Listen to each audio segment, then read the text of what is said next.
Hey, this is Buck Dharma of Blue Oyster Cult, and you're listening to the Sports Circus.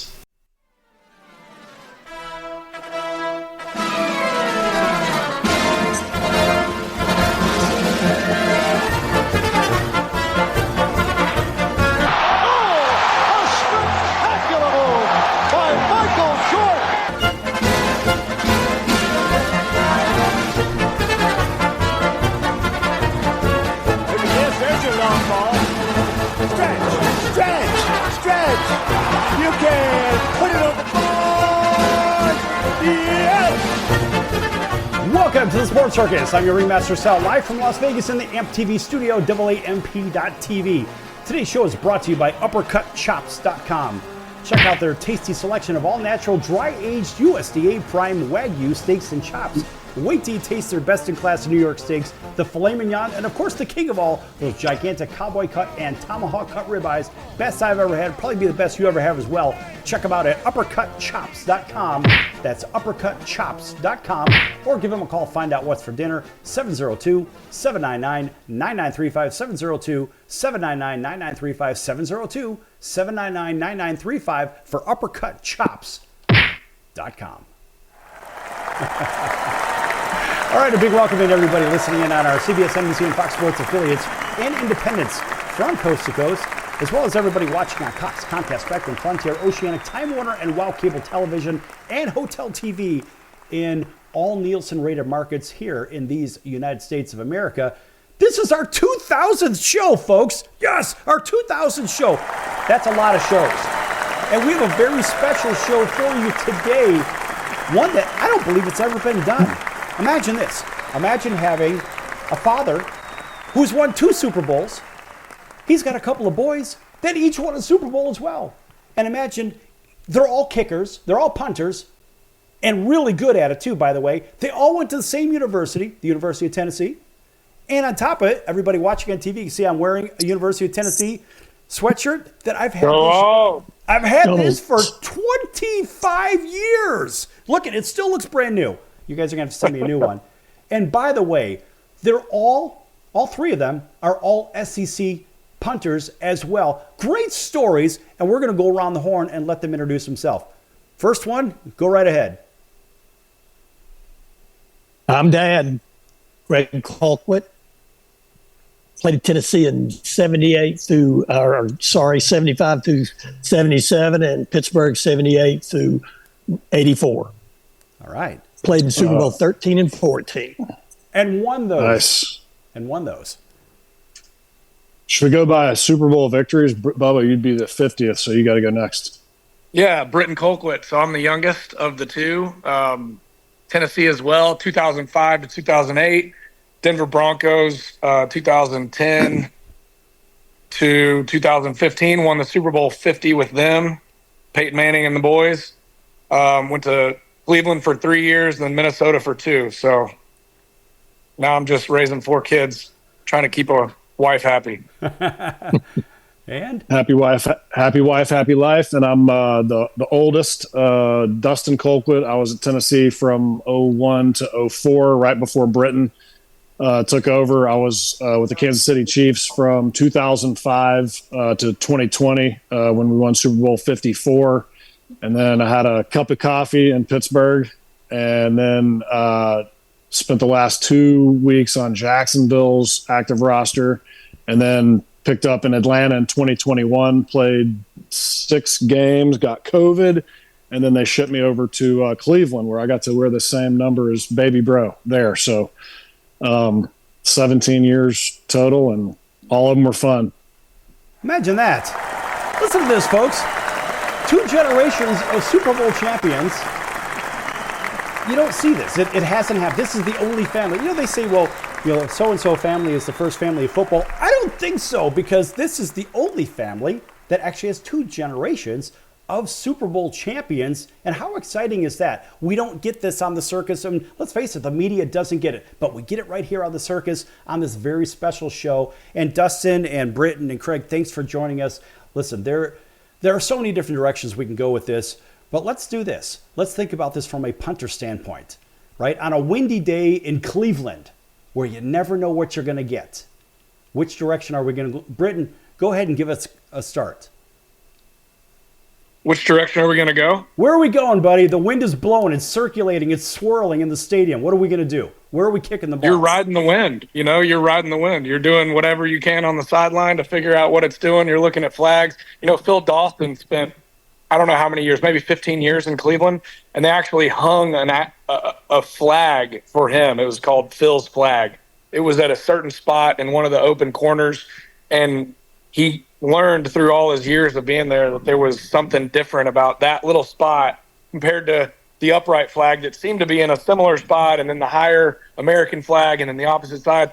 And so that flag, it was doing something totally different. All that did to me when I got there was make it a whole lot more confusing, because you're like, okay, I'm used to looking at uprights and those flags, and then I see the top of the stadium flag, and it's usually doing the opposite what that is. And then all of a sudden Phil's flags, and they're doing something crazy. So that's the life of the punter. You're kind of the last resort, and it makes it fun. It makes it exciting. Nobody really wants to do your job. Everybody thinks they can do your job, but nobody wants to use you. Nobody wants to see you going out there, but you're there as insurance for the rest of the team, and hopefully you can help your team win. So, yeah, everybody wanted to be a specialist on Tuesdays, Wednesdays, and Fridays, and never during the actual game days. And I can relate to that Cleveland wind. I'm sure Dad could in Pittsburgh, Three Rivers. But in Kansas City, I remember in 2010, they did a complete stadium renovation. And so they had cranes up on the four corners, bringing in like new seating and new light structure because they didn't want to change the architecture of Arrowhead. And I watched these big walls going up around the stadium, and I was like, "This is going to be awesome. It's gonna cup all the wind. It's not going to do it." And I watched Arrowhead Stadium that it's shaped like this, that you can't even do that anymore. That's why they haven't tried to rebuild it, and they can't redo it under a new build. And so they're just going to stay there. But they took this, and I was watching this building go up, and I'm like, oh man, it's going to cut all the wind. This is going to be fantastic. And then they stopped it. And so now you just have wind that curls up and then cuts down, and it made it worse. And then those four cranes on the opposite sides, I remember going over there on a game week. We're playing a home game, so I wanted to always go in to the stadium, kind of feel out the wind. And I looked up, and all four of the cranes, the orange and white flags, were flying in different directions. All four of them. Oh, that's incredible. And I was like, I'm not going to get into this. This is ridiculous. That's crazy. Oh my God. I can't even imagine that. That's the reason I said, which way are we going to go? Because with those swirling winds, I grew up in Chicago, and I've seen crazy weather there growing up. So I'm thinking, all right, the stadium over in Cleveland's right there too. It's got to be the same dynamic. And you both kicked over there. All right. So Dad kicked over in Pittsburgh for several years. And what was your experience over there with the Rivers and where the stadium is situated? That's got to create some mayhem when you're kicking. Cold, windy, but I have my Cleveland story. We played Cleveland 3 times one season. I want to say this is probably my 4th year, so I knew what the weather was like there. This particular year, we played an exhibition game in Cleveland. And when we got there on Friday for warm-up, it was like 75 degrees, no wind and sunny. I'm excited. Saturday's going to be perfect. I'm going to be able to kick in good weather in Cleveland. When I woke up Saturday morning, the rain was coming in sideways with like a 30-mile-an-hour wind, and we finally got to the stadium. Now, the stadium was the municipal baseball football stadium, so it was clay and temporary grass they put in the outfield, where I was taking a snap, and it was like 3 inches of water with wind. So that's my Cleveland story. Well, look, the idea that all three of you, I wonder how many punters or kickers have gone on to be weathermen. I mean, think about that. It's kind of a natural progression since you really know what's going on with the weather. I think more than the other players out there, it would only make people think, they may see something that we don't see, or they may know something that we don't know, even though you're not necessarily trained in that. But from a swirling wind standpoint and wind flow and whatnot, I mean, it's really important, especially when you're trying to pin the ball in the corner. Now, how do you adjust your games when you're trying to do that? So, Dustin, in your stadium where you kicked for 15 odd years in Kansas City, because of the pitch of the roof, how did you have to adjust your kicking to that stadium? Well, I was watching the guys in the guys on the West Coast who was learning from an Australian named Darren Bennett to do that rugby punt, because coffin corners was what everybody was doing at the time, and I don't think they'd become weathermen. I wish kickers or punters would become architects and redesign the stadiums, because it may look good. It may look good, but it is not conducive to punting and kicking. I can tell you that, because the wind cuts in. Soldier Field, which you're talking, when they did that renovation in the 2000s, I believe, they just put like a spaceship on top of it, and then you see all the end zone pylon flags going straight up. I mean, I'd never seen anything like that before. So you go in, you're punting to Devin Hester, and you're like, oh my gosh, this has got to be a perfect game anyway. And one year at Soldier Field, we punted to him 13 times, and I did all rugby end over end balls to him because we didn't want anything to be in his hands. And so what I was watching those Mike Cyphers in San Diego, and I just started developing the rugby punt because it was more efficient. Yeah. Hey, listen, this is great stuff. Folks, don't go anywhere. We're going to be back here in a few minutes with the Colquitt family, Craig, Britton, and Dustin here on the Sports Circus. They all won Super Bowls. I just haven't done that. Back here in a few minutes, folks. Don't go anywhere. Lots more to come here on the show.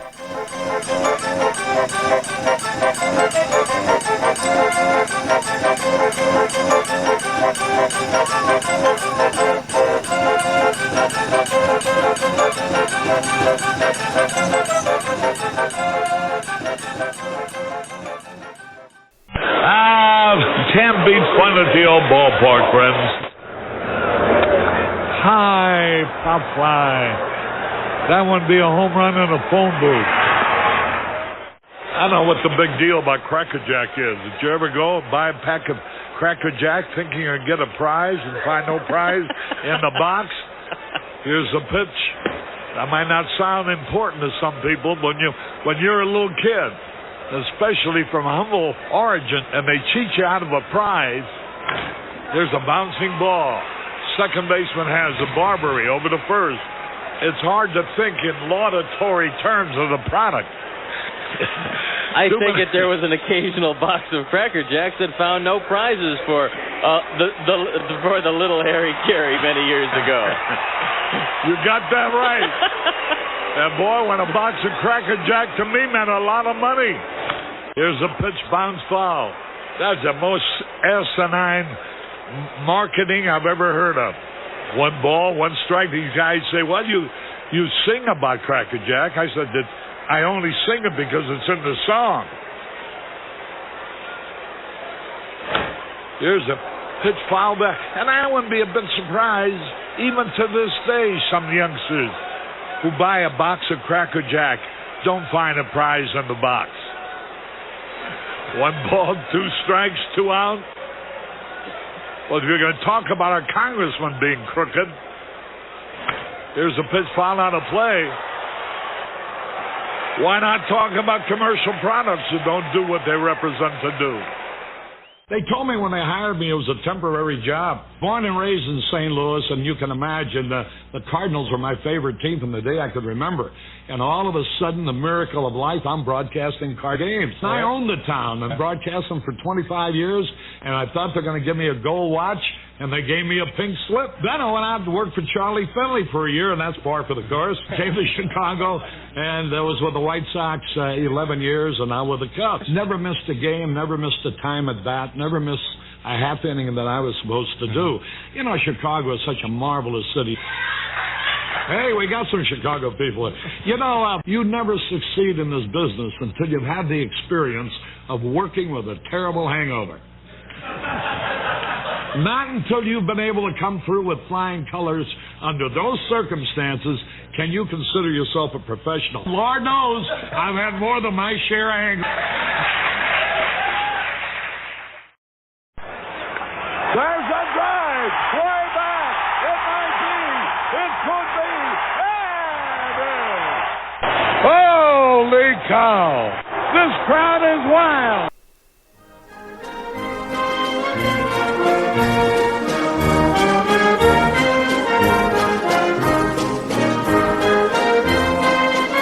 Welcome back to the Sports Circus. I'm Roy Firestone. Now it's time to throw it back to Sal.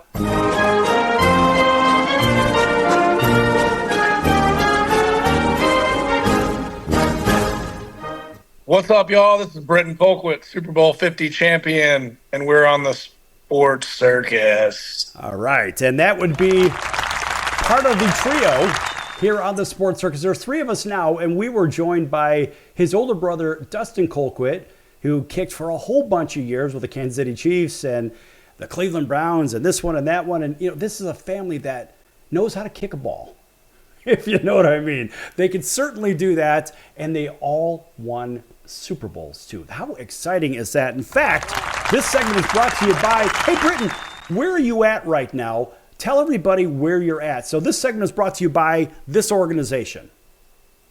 I'm at Kaya Beach Resort, so down on 30A in the Florida Panhandle near Inlet Beach. Beautiful little resort, bunch of beach towns on a little highway. A lot of you know about it. Some folks refer to it as the Redneck Riviera, but this is where the Redneck Riviera meets luxury and class, sophistication. Anyway, I'm in real estate down here at Kaya Beach Resort, so you can get on the website if you want to, kayabeachresort.com, and you can book, you can come, you can stay, condos, townhomes, single-family villas, future boutique hotel, going to start break ground here next year. There's going to be fitness, spa, a couple of restaurants, a lot of great things going on. Big Chicago restaurant group, One-Off Hospitality is about to be bring chefs down here and do all the food on site. Everything's going to be organic. It's just a beautiful place. Everybody that walks in here kind of sees it and they're like, wow, I just feel like I left the Redneck Riviera and walked into Turks and Caicos or, you name it. Super tropical, unbelievable vibe, a life in harmony. That's what Kaya stands for. It's a beautiful place. I'm blessed to be here. So come on and stay. That's exciting. And of course, you get the super applause for that. I just think about, wow, where would I want to be? I mean, I love the Destin, Florida area. That's exactly where this is. In case you don't know where he's talking about, where Britton's talking about, this would be east of Pensacola. And the beaches there, these are some of the finest beaches in the world, as far as I'm concerned. And I'm very well traveled. I've been to 41 countries, etc. But I got to tell you, I haven't seen very many places that I like as much or even better than this location. So I can speak personally for it. It is incredible. And the people are so nice there, too. And you know what? They actually have manners. Yes, sir. No, sir. Yes, ma'am. No, ma'am. People actually speak with others, and they look them in the eye, and they say, it's mighty fine out today. It's nice to meet you, or nice to see you today, whatever. Instead of, hi, how are you? And they're not even looking at you. And they don't even care how you are. How do you like that one? People will say, hi, how are you? And you really don't care, if you know what I mean. I mean, we see that or hear that one all the time. I don't know. But I know the people down in that area of Britain where you're at, it is phenomenal. It truly is. So check out, what's the website again? KayaBeachResort.com. You can go to my Instagram at Britton Colquitt and their Instagram at Kaya Beach Resort. All right, that's good stuff. All right, and listen, that plug brought us nothing but joy because, look, we're not getting paid for this, folks. We just like it there. That's all it is. All right, so so we are joined, of course, by Father Craig Colquitt. Won a couple of Super Bowls with the Pittsburgh Steelers. Everybody watching on TV, see there's a helmet up there. And then Britton, of course, he won with the Denver Broncos, but he also played for this team right here, which would be, oh, look at the Super Bowl rings. Come on, man. Now you got to be a show off. All right, put those next to the... Stick them out there again. There you go. Put them next to the camera so everybody can see those. Look at that. Can you see that? Look at that. All right, Britton. Britton needs his on. Britton's is bigger than mine combined. Britton, you got... Yeah, my one is the size of his too, but, I didn't think to bring it to work today. Well, next time. The only one they I got to come to it's not. They got to come to Kai to see it. No, I don't have a Super Bowl ring, but for everybody looking on TV right now, this is the only one that I've got right here, and unfortunately, there's no diamonds in it, and you can't see it. It hasn't zoomed in just yet, but I'm trying to make it. There you go. it's kind of coming in there, and you can see it says Duke University around it. Yeah. Little cross too. I love it. Yes, sir. Praise the Lord. There it is. Look at here. Now you can see it. Yeah. That's the only one that I've got. It doesn't have any diamonds in it, but that's okay. It's got the cross. It's got everything. You know what? Duke is a fine school, and no, it's not a basketball school. Actually, it's a very fine university. But then again, so is the University of Tennessee, where all of you played. Now, Dustin had to jump off. He's joining us a little bit late here on the circus. By the way, thanks for joining us on our CBS, NBC, and Fox Sports affiliates from Honolulu. A big hello to our friends over on CBS Sports 1500 KHKA. That's home of the New York Yankees, the San Francisco 49ers, and the Alabama Crimson Tide. Also, welcoming everybody up and down the West Coast. Up and down the West Coast on all of our affiliates, our independents, all the way across to Chicagoland, down through Texas. And, of course, big hello to our friends over in, sorry, folks, in Auburn, Alabama on WAUD. That's home of the Atlanta Braves. And, of course, the big hello to our friends in Atlanta, WDJY 99.1 FM in Atlanta, and all the others watching on Cox, Comcast, Spectrum, Frontier, Oceanic, and Time Warner, and WOW Cable affiliates on television and select markets plus Hotel TV. Sorry, Britton, I had to throw that in there. But all three of you, Dad and the two sons, all ACC, or all I see I've got Duke in my brain, all SEC kickers. And what does it take? Look, the SEC is kind of like playing pro football right now. So, Craig, I want you to talk about what it takes, first of all, to kick at that level in your era. And then, Britton, I want you to talk about what it takes from the social media side. And it's a very different world now because you have all the pressures of the public in a very different way as opposed to when your dad was playing. So, Craig, talk about that, and Britton, pick up on that. Big Orange, Tennessee was big time at that time because of my background in Tennessee. I was a running back, and I was recruited pretty well as a running back, marginally as a punter when I was in high school. And I wanted to play at Tennessee, and Tennessee said not interested because of my grades. And that was disappointing because everything was Big Orange, still is Big Orange around Knoxville, Tennessee. But at that time, there were 72,000 fans in the stands, and now there's 100,000. I think Britton was probably 104,000 a few times when he was playing.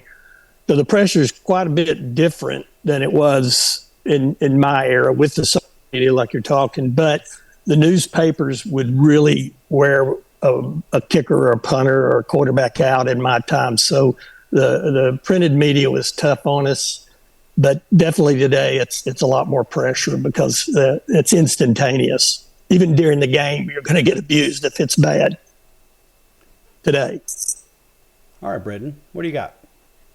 Yeah, so I think I did it right. At this point in my life and my new career, I'm a little behind the eight ball, in real estate and things like that because I refused to do social media in school. I think that saved my marriage, that saved my family, that saved my career and made it probably longer than it would have been because of the distraction that is.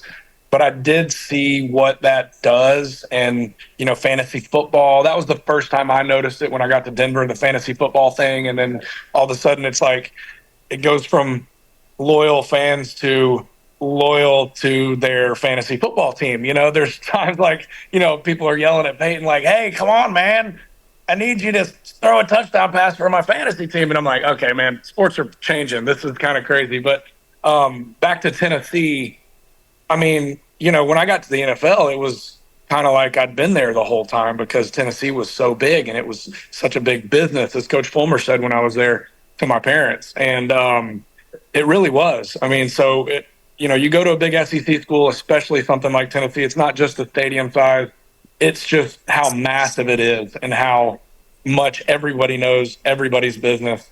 And so I think that was for us, that was very good for us. And one of the big reasons we were successful. The biggest obviously would be our dad and growing up and seeing, black and gold all over the house and Super Bowl rings. And that was the family business. That's what you did. So to us, it was just, that was what we were going to do because that's what our dad did. So it was very achievable, attainable. But yeah, it definitely prepared us at Tennessee to go on to the next level.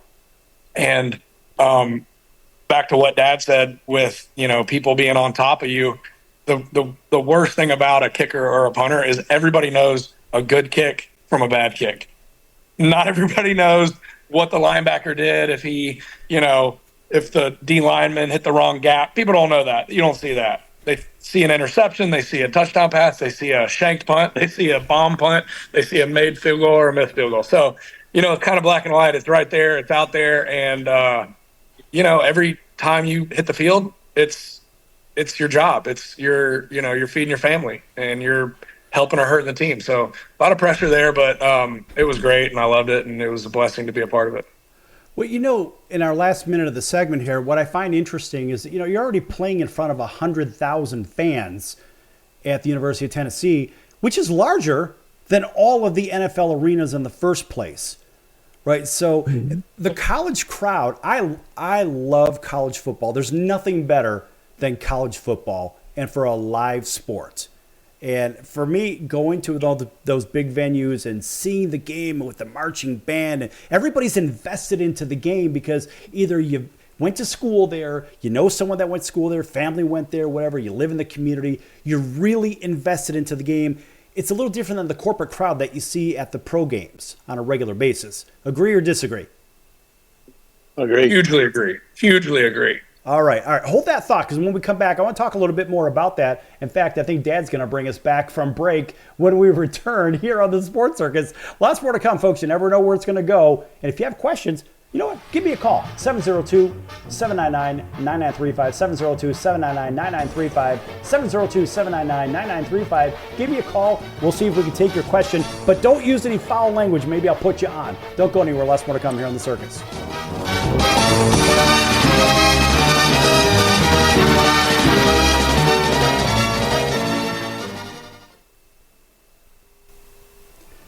This is our 8th year with the Sports Circus, and we've had so many great guests, so many great people that we've worked with along the way. Special acknowledgement to our friends, our producers, people like Colonel Bucky, Jim Dallas, one of our really good friends, longtime producer for the Sports Circus. Big thanks for Jim Dallas for joining us many years ago, as well as Long Beach Lenny, Tyrone Poole, 2-time Super Bowl champion and American Ninja Warrior, Marlon Greenwood. He was our first football guy, 4 years with the Dolphins, 4 years with the Texans. Also, we had Theo Ratliff, was our first basketball guy from the NBA, 3-time shot blocking champion. Bronco Billy Wright. Bronco Billy is a 4-time WBC boxing champion. Also, we've had Anthony Davis for years. He's still with us, and he's the only 5-time national champion in NCAA history. 3 College World Series, 2 NCAA football titles, known as the Notre Dame Killer. Also, thank you to Jock Jones being our baseball guy over the years, as well as our current baseball guys. That'd be Blackjack McDowell and Darrell Evans, world champion. Darrell Evans, 20 years in Major League Baseball, 20 years as a player, 20 years as a manager, coach. So many great people we work with. Lisa King, the Black Widow, first Muay Thai champion, female Muay Thai champion, and the list goes on and on. Chris Bird, WBO and IBF heavyweight champion of the world. These are just people that are coming to mind. Obviously, it's all ad-lib. But we want to thank everybody, all of our stations that we've been involved with, starting off here in Las Vegas. And of course, we started off on Fox 1340 here in Las Vegas. They said we'd never make it. They said we weren't good enough, if you know what I mean. Of course, needless to say, we've done pretty well with this show. But obviously, all of our listeners as well have been a big part of this. All of our partners, our listeners, like loyal listener Larry, loyal listener Lisa, and all the others. There's so many of them. The other correspondents that we've had, just a big thank you to everybody that has had a hand in this show to one degree or another. This is our 2000th show. Now, mind you, we did 2 hours a day for a very long time, and now we're just doing an hour a day, but we're all across America on over 215 stations from coast to coast, plus all of our television affiliates, Cox, Comcast, Spectrum, Frontier, Oceanic, Time Warner, WOW Cable Television, plus Hotel TV in all Nielsen rated markets. Thanks again so much to everybody that has made this show possible. and thanks for joining the Sports Circus. Hey everyone, Dave Jackson here, ESPN rules analyst on ESPN Hockey, and you're listening to the Sports Circus. This now? Yeah. Can't hold my arm up any longer.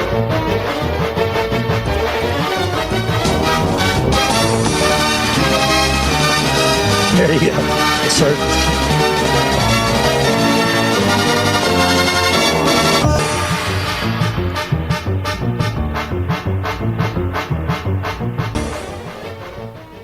This is Craig Colquitt, two-time Super Bowl winning champion of the Pittsburgh Steelers, and we're on with the Sports Circus. All right, that's good stuff. How do you like those rings, folks? If you don't like those rings, you got a problem because those are Super Bowl rings. How exciting.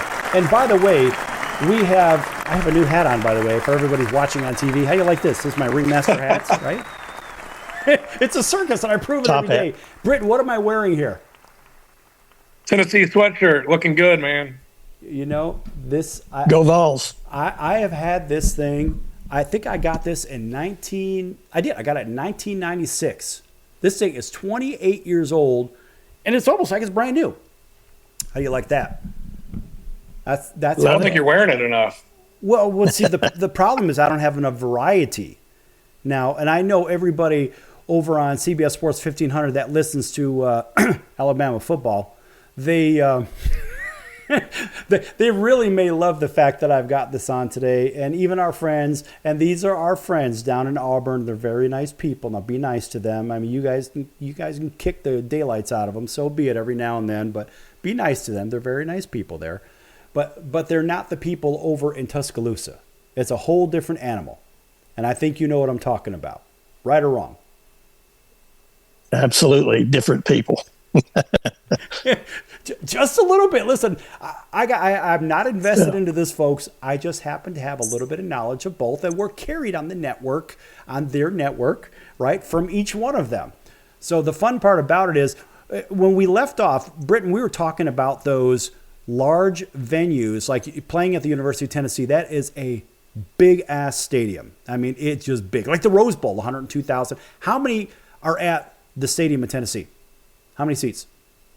You know, I think it's right now around 101 to 102. They did a bunch of renovations and comfort seating and new skyboxes and stuff like that. When I was there, I think, like Dad said, it was around 104 to 105. And there was a time, you know, kind of at the end of Peyton's and beginning of Dustin's where they were at 109,000. So, you know, they just converted some comfort. And so that took some seats away, but man, it's rowdy. It gets loud.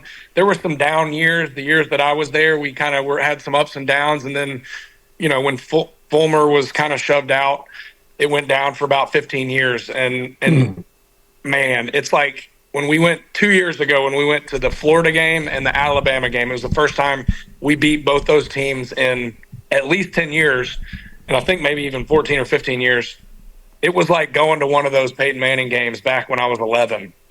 Wow. I mean, it was electric. It was absolutely unbelievable. All four of my kids, and two of them are girls. You know, they're 12, 10, 8, and 6 now, but they were, you know, 2 years younger then. Even my girls were like, Dad, we're coming here when we go to college. I mean, it was just like unbelievable. They all wanted to rush the field and jump on the, you know how the uprights got torn down. They all wanted to do that. And I was like, no, I'm not letting y'all get trampled. But man, it was unbelievable. So it's really gone back to what it was and where it deserves to be. And it's a beautiful place, wonderful place. And there's no better college football atmosphere. Yeah. You know, I had come very close to going to graduate school there. I looked at the university. I got on a tour one time, and I spent a month, and I went and looked at 40-odd different law schools back at the time. And I was telling your father about this. Craig, man, we were talking about this last week. I said, you know, I gave the University of Tennessee high consideration, plus a couple others in the area as well, to be nameless. And I like it. I've done a lot of business over, in fact, where your father lives in that community, very specific. And I just love the people there, and I like the lifestyle there. I sent one of my friends in the restaurant industry down to Gatlinburg because I said this would be a good place for you to get away from the big city in Chicago. We'll send you down there where the people are a little bit nicer. They say yes, sir, no, sir, yes, ma'am, no, ma'am. They're very, very good people generally. And so they didn't really believe what I was saying until they got there. Like, what planet am I on? Why is everybody so nice over here? But I've done so much business down there. It's just a whole different thing. I mean, there's so much more respect. And I think people have forgotten their manners in many places in the United States and around the world. Whereas down there, it's just like time stays where it kind of needs to. It progresses as it needs to. But the people's mannerisms and their ethics and their morals, they stay, as I see it, where they ought to be. Britton, as you traveled in recent time playing in the league from city to city to city, what was your, from as far as, never mind the food, because of course Chicago is your favorite food place. Don't even go there. I know. But anyway. It is awesome.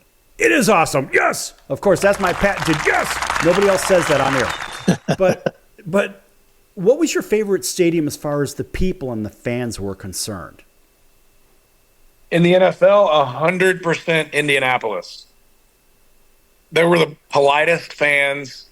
I mean, Nashville, Tennessee, things like that. But no, I couldn't get over Indianapolis, how nice everybody was. I mean, I probably talked to the fans more during those games than, any other fan experience combined. I don't know why. They just were polite. Hey, you're a great punter. Oh, we love your dad. Da, da, da. All this stuff. I don't know if it was like the Peyton Manning Tennessee connection. I don't know if they're kind of like, just a little bit displaced from the, Southern hospitality. It's just good, hardworking folks. Cleveland was unbelievable. As far as fans, I mean, obviously you can get some, rudeness and things like that, but those fans were great because, man, they've been through a lot. And they just, my very first experience there was my first game. We were playing the Steelers at home, opening game. We were winning. Something crazy happened, like sack fumble in the end zone. They land on it, game over. And I was just like, what just happened? We're leaving the stadium. I'm signing some autographs because everybody does, and they're right there, and they love you anyway. And I'm like, man, I'm sorry. Tough loss. Sorry about that. And they're like, oh, don't worry, man. We're used to it. We'll get them next time. Love you. Thanks. You're the best. And I was just like, wow. If we were in Denver and that happened, I mean, I'd be getting booed walking out of the stadium. So, well, but then again, I mean, look, you got to think about the places they're used to losing. And what's interesting? We go back to the drive. Remember the drive, Craig? Go back to the drive with Cleveland and Denver, right? And so my buddy Al Bubba Baker was on the field, of course, in that game, and the stories that I heard from the dissent, from what Cleveland and the fans had to deal with, it was just the long faces that you'd have to deal with all winter long, then all spring, then all summer until you get back. Oh, it's you guys again. Are you going to screw up again? And unfortunately, these are the things Cleveland fans, like you were saying, Britton, they just really had to endure some tough times. Look at the World Series. They gave the World Series away to the stupid Cubs. They had them locked up 3-1, and the Indians choked. I don't know what it was. It was an act of God. That's the only way the stupid Cubs could actually win. I can say that because I don't like the Cubs. I'm sorry. Folks, at the end of the day, I'm a White Sox guy. I live and die with my White Sox. I turned down a trade to go to the Cubs one time just because that's how much I despise them. Another story for another time. Oh, yeah. I wouldn't do it. I will not wear that bullseye on my shirt. Sorry.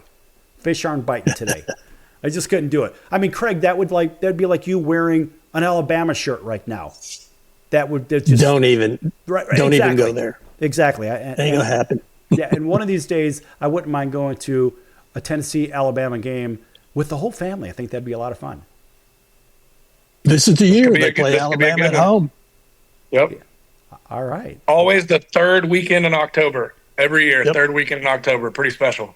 Yeah, well, you know what? I think it'd be a lot of fun. I mean, look, I got no dog in the fight, except what's the name of that dog that's running up and down your sidelines over there?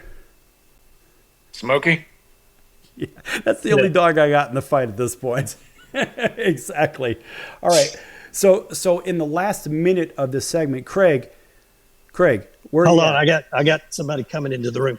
Wave to them. Just say hello to them. Say hi. I'm on air now.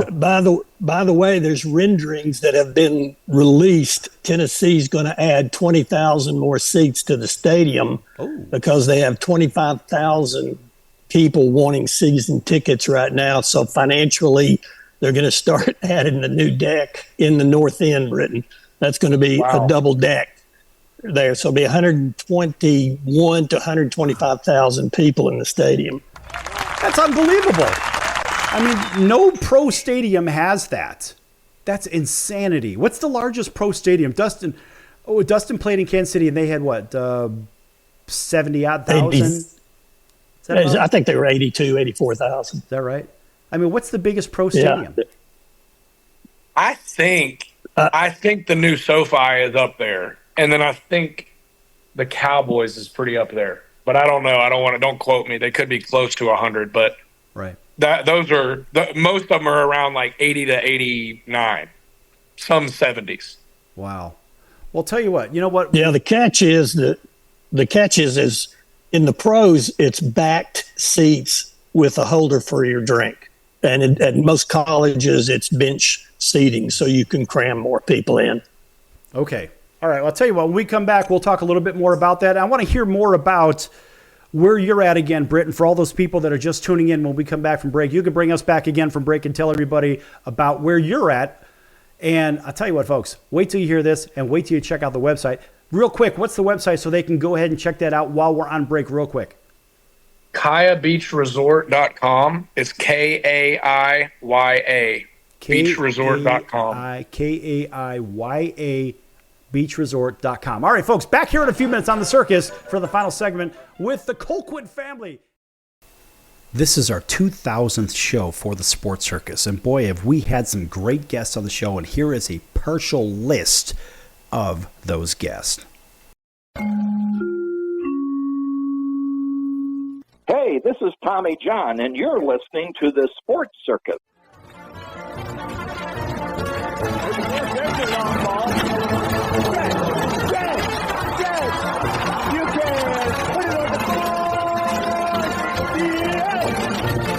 Welcome to the Sports Circus. I'm your Ringmaster Sal here with Bill Clement. We have special guests Robert F. Kennedy Jr., billionaire Jeff Hoffman, Mike Golick, Tom Flores, John Stockton, David Meltzer, Jim Tunney, Roger Craig, Andre Reed, Mario Andretti, Herschel Walker, Blake Firestone, Eric Dickerson, Mike Haynes, Kevin Green, Brian Urlacher, Jim Jeffcoat, Rod Jaworski, Al Bubba Baker, Steve Carby, Brett Saberhagen, Jack McDowell, Danny McClain, Yank Barry, Grant Fuhrer, Paul Dvorsky, President of the Vegas Golden Knights, George McPhee, Len Komorowski, CEO of Cavaliers, Blake Greenwood, Mickey Suda, Art Steele, Tom Beebe, Ken Solomon, Tom Dreesen, Pat O'Connor, Alan Glist, 43 Tony Awards, Mike Crawford, President and CEO of the Hall of Fame, Louis Viola, President, Paramount Famous Production, Universal Worldwide Home Entertainment, Universal Studios Home Entertainment, Glenn Berman, Randy Fun, Professor Dr. Tommy John, Dave Robertson, Pat Williams, Brandon Schneider, Henry Bibby, Mike Bibby, Tim Donaghy, Dan Hughes, Marcus Johnson, George Litt, Larry Sanders, Steve Berlander, Dr. Jen Welter, Steve Ladder, Craig Colquitt, Paul Shortino. My life is just a party, and parties weren't meant to last. Dickerson, Jason Hook, Zarbler for Five Finger Death Punch, Craig Bartok, lead guitar player, songwriter for Rock and Roll Hall of Fame band Heart. Sidney Justin from the Miracles. My name is Curtis Blow. Basketball is my favorite sport. I like the way they dribble up and down the court. I'm here on the Sports Circus. Vinny from the Bronx Wanderers. Mark Schulman, drummer for Pink, Cher, Velvet Revolver, TV Nicks, Sheryl Crow, Simple Mind, Richard Mark, Aaron Fink, Breaking Benjamin, Jason Hartless, drummer for rock legend Ted Nugent, Matt Rockstar, Todd Kearns, Phil Buckman, the bass player in the rock band Fuel, Neil Donnell from the band Chicago. This is Brad Gillis from the band Night Ranger, and Philip Bailey, 8-time Grammy Award winner. Reasons, the reasons that we're here. top 100 greatest drummers of all time. Kenny Aronoff with John Fogerty, Paul McCartney, Ringo Starr, and Elton John, Stevie Wonder, Dave Grohl, Joe Walsh, John Mellencamp. John Detty, drummer for Slayer, Anthrax, Testament, Volbeat. Todd Morris, The Offspring. NASA astronaut, Mike Mullane, Brian Mitchell, Rick Upchurch, Willie Rofe, Jim Fossil, Pepper Johnson, Andre Bad Moon, a.k.a. Rise, Tim Rando, Tom Brenneman, Barry Katz, Lee Haney, Rick Barry, Cowboy Ninja, Lance Pekas, Andrew Williams, Don Most here, Kevin Sorbo here, yes, Dr. Peter McCullough, Damian Jackson, ex-Navy SEAL, Margaret Carey, Tinkerbell, Ronnie Nunn, Aaron Rowan, Jose Rio in the house, Kurt Bavacqua here, Matt Joyce, Jim Labor, Mike Hollis, Sam Tenemos, Vance Johnson, Donnie Shale, Mark Collins, Larry Foote, Defensive Coordinator with Tampa Bay Buccaneers, Wesley Woodyard, Dexter Irvin, Colin Fraser, Andrew Ladd, Dustin Penner, Bart Oates, Don Horn, Ryan McNeil, Von Kirkland, Chucky Okobe, Jackie Sherrill, Eddie Meter, EJ Speed, Steve Scott, Bob Grant, Dan Pastorini, Mark Fleming, Brad Hopkins, Lee Steinberg, Steve Watson, Dan Vincent, Mitzi Jolin, Bo Campbell, Len Elmore, Mark Eaton from the Utah Jazz, Randy Van Slyke, Matt Starr, Jesse Sapolo, Jim Everett, John McLaren, Brad Boone, Mel Stoudemire, Alan Massengale, Leonard Marshall, Gary Reasons, Doug Plank, Walt Harris, Everson Walls, Dickie Wood. Hey everybody, this is Brian Urlacher. Welcome back to the Sports Circus.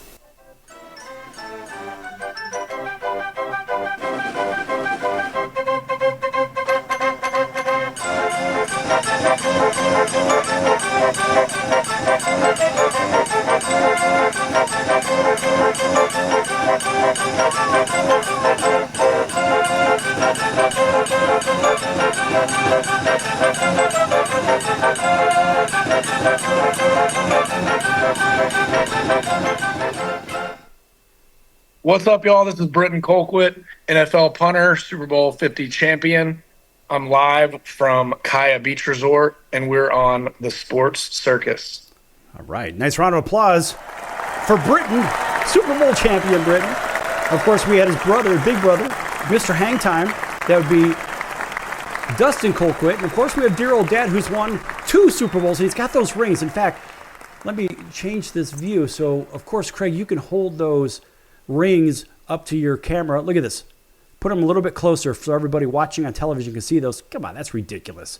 And of course, you know, Britton's got this gigantic one that he could probably wear around his neck, of course, behind the cross. And it's got so many diamonds in it. And it's just, that's what happens in today's game. So we have these gigantic stadiums, these gigantic rings, these big TV contracts, get all these crazy things going on.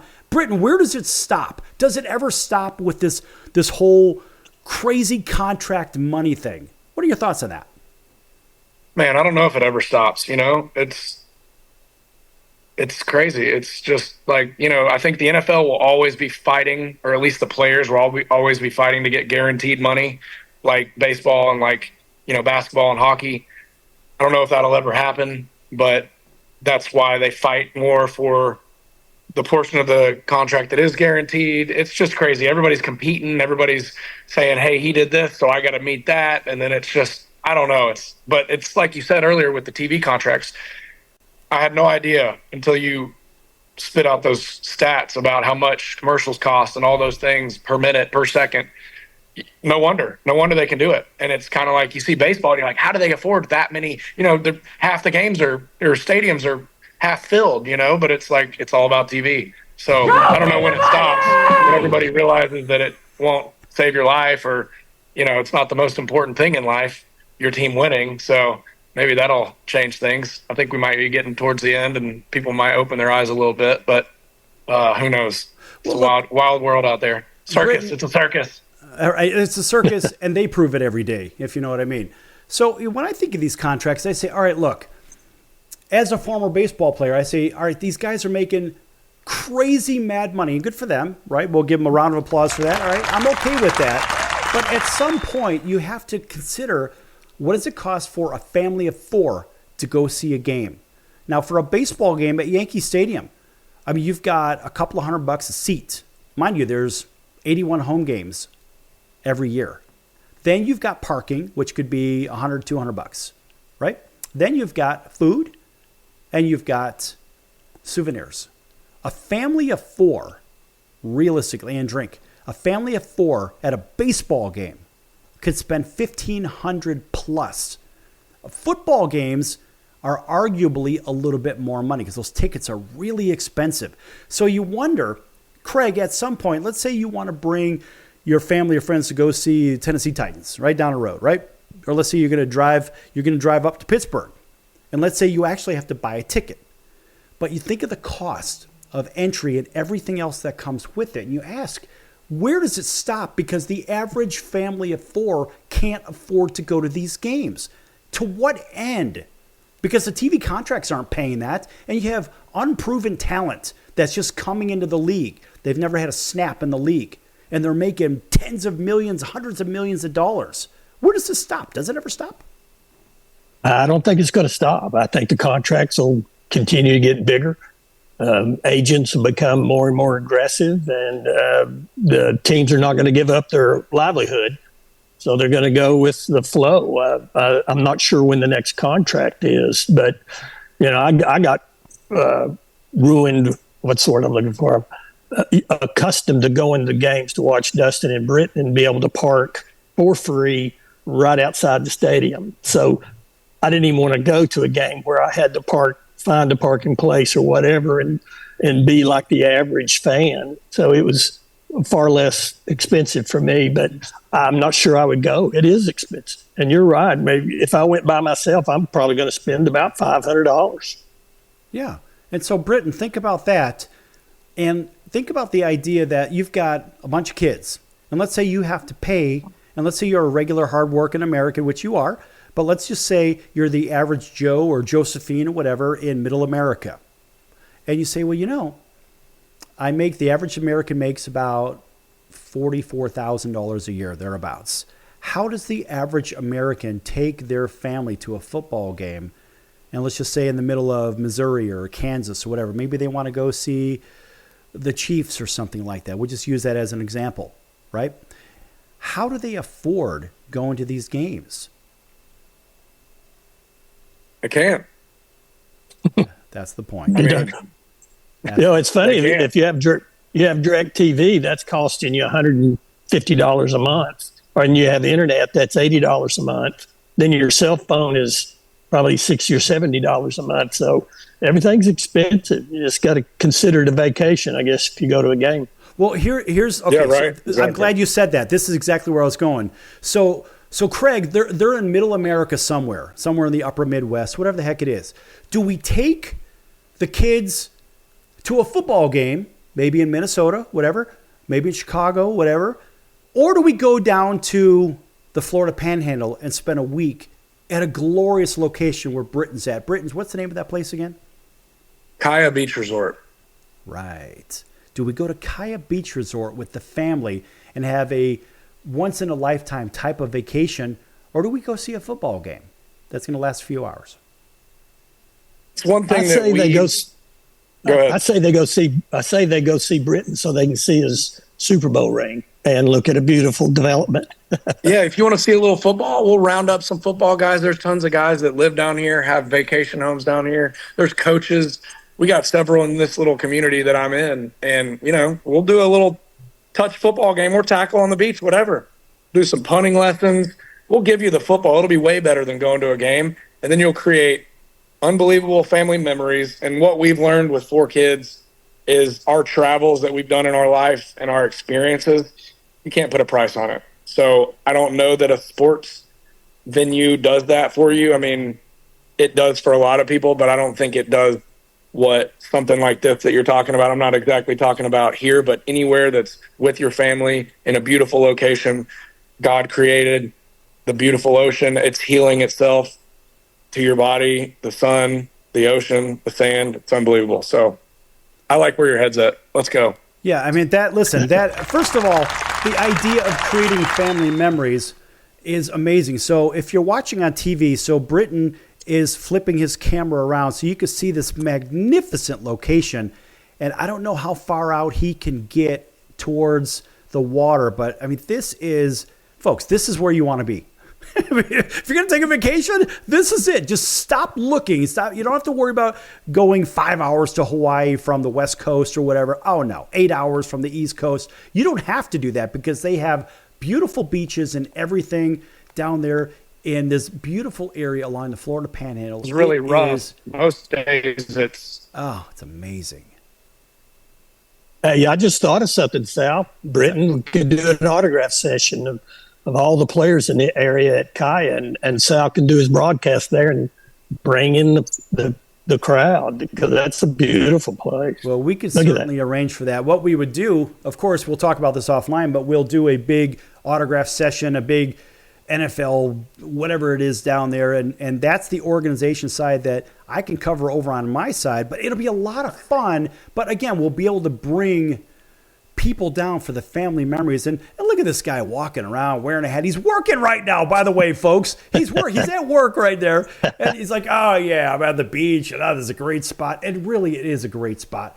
Where else could you possibly want to be? And imagine, why would you go spend a few hours and thousands of dollars when you can go spend a week or two, whatever, in a paradise location and really create those memories that will last forever? I mean, I think that is one hell of an idea.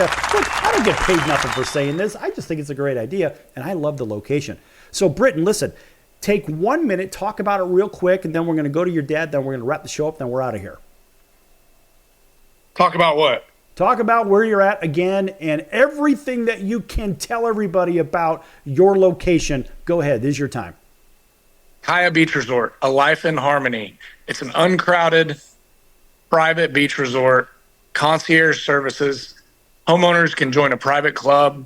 Vacationers can come and experience a luxurious stay, spa coming soon. There's going to be a boutique hotel. There's going to be 3 restaurants on site, big hospitality group from Chicago, One-Off Hospitality. They've had James Beard Awards, Michelin chef. They've agreed to come down, bring chefs, train them up, and they're going to create a 5-star experience for vacationers, for club members. It's going to be unbelievable. All the food's going to be organic, locally sourced. I love it here. That's why I'm here. I didn't want to get into real estate and just sell anything down the street and say it's the greatest place. I don't have to lie. This is a great place. It's unbelievable. Jason Romero is the developer. He's doing something totally different than anywhere else on 30A. We're next to very luxurious places, but this one is private. This one is exclusive, a membership, very elevated experience. So come down, see it, get your foot in the get your toes in the sand, and experience the good life. World-class golf courses. Yeah, all That's right. Listen, Craig, take a minute and tell everybody about everything that we did today and what they have to look forward to when we come back with all 3 of you once again. Well, we celebrated the 2000th broadcast of Sports Circus. So, Sal, thank you very much for doing that. I was able to broadcast with my sons together for the first time, so thank you for that as well. So it's exciting to do this at any time. Living in the past is a great experience, and now I have 9 grandchildren, Britton giving me 4 and Dustin 5, and it's an exciting time of life for me. That's good stuff. You know, these are great moments for people. I mean, look, we've created a moment here in sports that has never been done before, with a father that won 2 Super Bowls, 2 sons that each won a Super Bowl. It's never been done before. As far as on air, it's not happened. It right here is where it happened on the circus on the 2000th show for the Sports Circus. It's very exciting. Of course, I have to have the big round of applause for the show because that's what we do, right? And the best part is I get to applaud myself, if you know what I mean. I mean, how ridiculous is that? That's okay. But anyway, Britton, I appreciate you joining us today. And when we finish up, I want you to stick around for a minute. And the same thing, Craig. Thanks for joining us today. This would be the Colquitt family, folks, and they're rock stars. I would say throughout the state of Tennessee, especially over in the Knoxville area. I think they even have part of a building with their name on it somewhere. Tell everybody real quick about that, Craig, and then we got to get out of here.